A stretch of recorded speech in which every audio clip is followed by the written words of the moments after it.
I'm here with Ambassador Viswanathan. He's a fellow at the Observer Research Foundation in Delhi, and he represents India in the BRICS Think Tank Council. Welcome to the German Development Institute.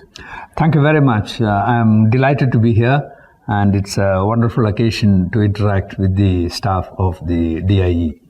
Mr. Ambassador, you're joining us today for a public lecture on the role of BRICS in global governance. And what is the common agenda of the BRICS in key global governance areas?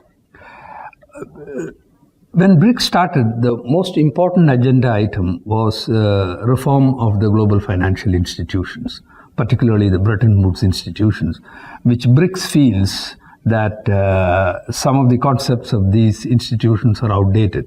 They were created after the Second World War, and the world has changed completely.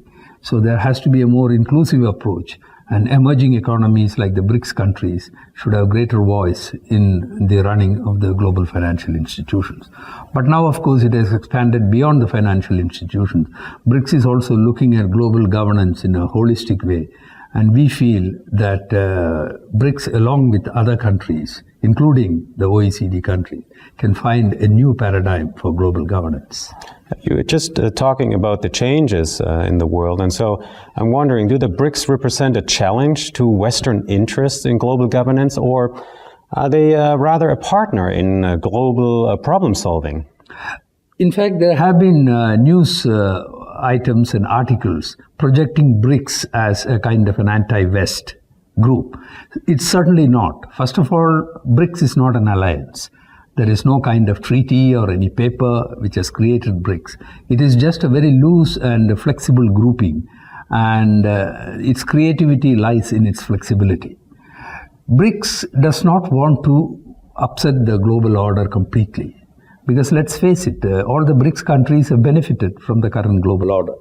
But having said that, it is also universally recognized that the global order does need a lot of changes, particularly after the global financial crisis of 2008.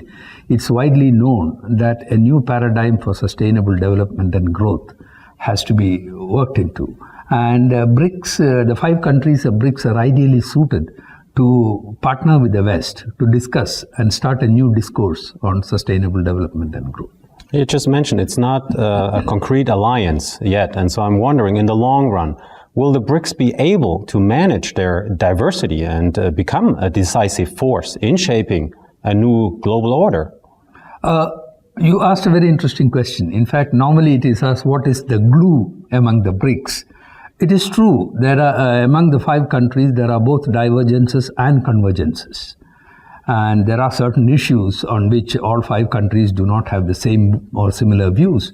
But what we find over the last 5 summits is that there are a large area of convergences. And in fact, the areas of convergence far outweigh the areas of divergence. So we feel that we can work together in areas of convergence on 3 important sectors. One is global governance. The second thing is intra-BRICS cooperation in a whole range of areas like urbanization, health, education, inclusive growth, etc. And also on the larger international political issues, maybe we can coordinate our views. So it will remain a flexible organization. It's a work in progress, and it will have a kind of an evolving agenda. And BRICS countries are confident that we can contribute positively to the global order. Mr. Ambassador, thank you so much for joining us today here at the German Development Institute in Bonn. Thank you very much.